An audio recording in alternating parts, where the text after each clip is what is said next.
Hi, welcome. I'm doing the Criterion Closet thing that we're doing.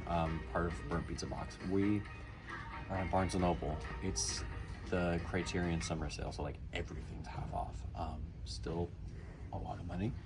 Right now I'm just gonna kind of walk everyone through at least what movies I'm wanting to get. I'm not gonna buy all these movies, but yeah, follow me. First movie instantly already on my list. And if I had to buy one, it would definitely be this. It's called Dreams by Akira Kurosawa. He's one of the top filmmakers of time that spans outside of America. Like America, you have people like Stanley Kubrick and Steven Spielberg. Outside of that, like you have people like Andrei Tarkovsky, and then you have Akira Kurosawa. This is maybe not as much of like an action-packed film as some of his other works, but it is a beautiful masterpiece. And it's how long is it? It's only like 2 hours. Yeah. If I'm leaving here with anything, it's gotta be this. It looks beautiful. I have this one on my list. I love this movie. This one I still haven't seen, and I can tell you only a little bit about it. It's directed by John Cassavetes, about these three men who are husbands. I don't remember the full context of the movie, but I know it's John Cassavetes. Wonderful director. He's able to make a movie feel like you're watching something happen in real life. Especially my favorite of his is Woman Under the Influence. Phenomenal. Also very tense and very scary, but also really heartwarming. I don't know, can't describe it. What I can describe is Perfect Days. It's in the name. It's amazing. I literally, all it is at its heart is just about a dude who just cleans bathrooms, and it's so peaceful. It's so serene. After I watched it, I was like, I want to be him. This is amazing. Please watch it. Even if you don't like it, just watch it. That's all. Literally, perfect. My guess is that probably like a bunch of other people came by and took some of the bigger movies, which is, all the better. I already talked about some of these.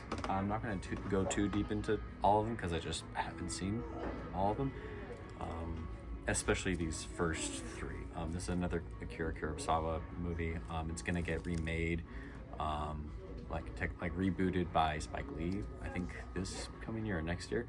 It's supposed to be like an action thriller based film, so definitely very different from Dreams. It's also shot all in black and white, and made during the 60s, which haven't seen it, but like how it looks, story based, and it's shot in the 60s is very, very impressive. Next two I also still haven't seen, but two great directors, Robert Altman and Andrei Rublev. Robert Altman is an American director, and this is just a collection of kind of just like shorter stories compiled into one film. I know it has Robert Downey Jr. I know nothing about the plot.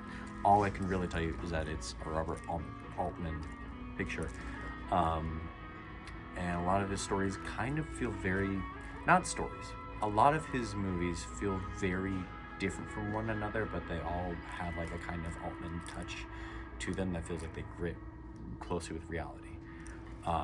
That's the best I can describe his style. Like I think he's done The Player. He did a one-person movie based on a play called Secret Honor. Another one's like Three Women. So all of his pictures are really, Nebraska is another one. So all of them are definitely rooted in reality while kind of diving into the fantasy that's in reality. That's also like one person talking. So a bunch of stories compiled in one is already very interesting. Same here, Andrei Rublev. This is, I think his, what's his name? Andrei Tarkovsky's first feature film was Ivan's Childhood. Another incredible director up there with Akira Kurosawa and maybe Stanley Kubrick, I would say. He's just one of those people who have an eye for the story itself and for the people, and I will definitely admit, it can kind of be really tough to like dig into the movies just because it's one of those like acquired taste movies, if you can even call it that. But he really he takes his time for a lot of them. So I'm very interested. I think I might do this one. I'm still considering if I want to buy this one or not. But I'm very interested to see if he keeps up that pace even from the very beginning, and to see where he started compared to how he's grown from there. Making films such as Stalker and Solaris, and even Mirror as well. Just phenomenal director. Last two I have seen, and I can tell you a whole lot more about, and two very different movies.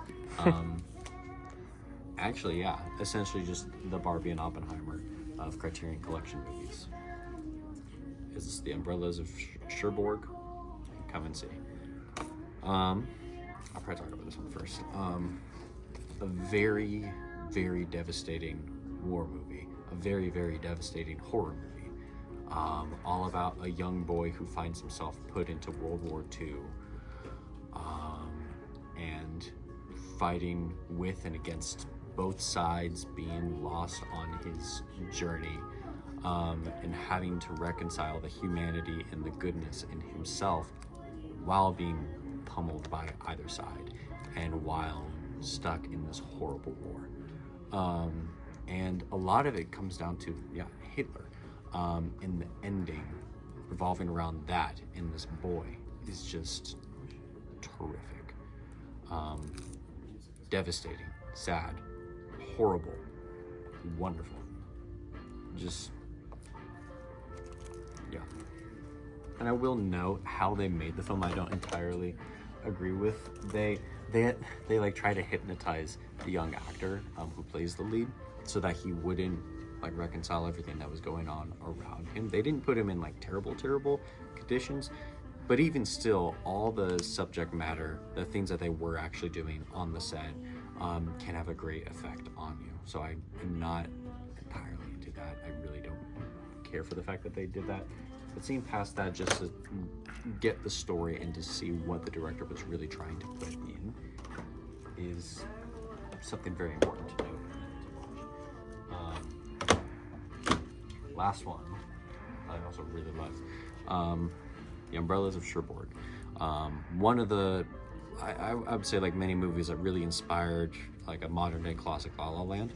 Also taking from inspiration from like Singing in the Rain, and also Young Girls of Rochefort, which is also another Jacques Tati film such as this. It's a French musical made in the 60s or 70s. Very colorful, very lively. There's not as much dancing in this one as compared to his other musical, The Young Girls of Rochefort, whereas that's a more standard musical versus this being centered around two people who are young and who fall in love, and where that love kind of just slowly dissipates. It is still technically a musical. In a way, it's more of an opera where everything's speak singing, and so a lot of like, I love you, I don't know. So the art form is very interesting, something that you also kind of need to like keep watching to really understand like what is really happening in front of you. The story itself is very simple. The execution behind everything is terrific, though. And if you don't watch anything else of his, I would definitely watch that. That's a lot, but those are at least some of the movies that I'm considering getting. That's my collection.